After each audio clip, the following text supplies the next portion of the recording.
الاستغفار أن نستغفر الله بعد مباراة الأهلي والزمالك.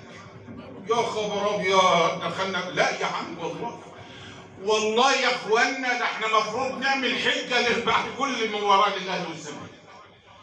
شتيمة وتحفيل على بعض بصورة لا يتصورها عقل. أقول لكم لا يتصورها مجنون.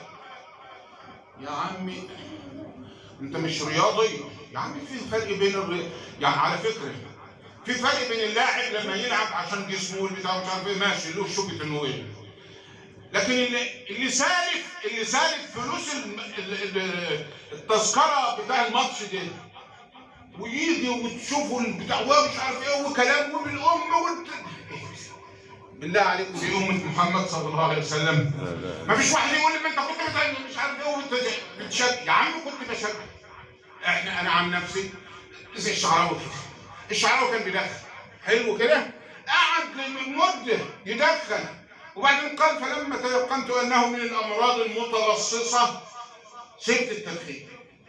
انا برضه كنت للاسف كنت مع يا عم ده الناس على راي واحد 100 مليون شحات بيضربوا في بعض عشان 11 ملياردير ولا مليونير حاجه.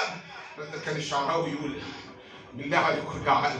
الشعراوي يدخلوا كده موقفهم من كرة القدم، يقول لك مش عارف.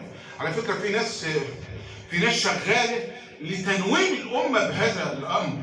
وهتقول ده بقى استثمار. يا عم استثمارات لمين؟ ليه؟ للشعوب ولا استثمارات للعيبة؟ لا للشعوب لا. أفضل